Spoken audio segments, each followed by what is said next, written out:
ఈరోజు స్వర్ణాంధ్ర స్వచ్ఛాంధ్ర భాగంగా ఈరోజు విజయనగరంలో ఐటీఐ కాలేజ్ రావడం జరిగింది. ఇక్కడ పిల్లలందరితో కూడా ఆ, అవగాహన సదస్సు పెట్టుకొని వాళ్ళకి మన మన పరిసరాలు ఏ రకంగా ఉంచుకోవాలి, ఏ రకంగా మనం నైతిక బాధ్యత పడాలి, మన ఆంధ్రప్రదేశ్ని ఏ రకంగా మనం శుభ్రపరచుకోవాలి, ఏ రకంగా మనం భావితరాలకి మన ఆంధ్రప్రదేశ్ని అందించాలనే విషయం మీద ఎక్కడ కూడా మాట్లాడడం జరుగుతుంది.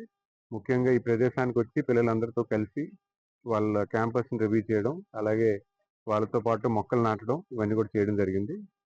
గౌరవ ముఖ్యమంత్రి గారు ఈ ప్రతి మంత్ 3వ లక్షవారం రోజు ఖచ్చితంగా ప్రతి 3వ శనివారం రోజు ఖచ్చితంగా అందరూ కూడా స్వర్ణాంధ్ర స్వచ్ఛాంధ్రలో పార్టిసిపేట్ చేసి అవగాహన అనేది ప్రజల్లో కల్పించాలి. మన ప్రదేశాన్ని శుభ్రంగా ఉంచుకోవాలి, మనం నైతిక బాధ్యత భరించాలి, నైతికంగా మనమే మన ప్రాంతం అంతగా శుభ్రం ఉంచేలాగా మనం ప్రయత్నం చేయాలన్న విషయం మీద ఆయనతో పాటు అందరూ కూడా పార్టిసిపేట్ చేసి ఈరోజు ఈ కార్యక్రమంలో అటెండ్ అవ్వడం జరిగింది.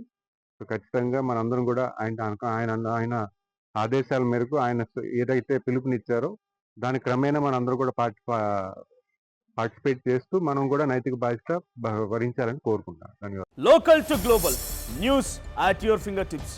మీ చేతిలో ఒక ఆయుధం. Download Raw TV app. Media legend Ravi Prakash is back.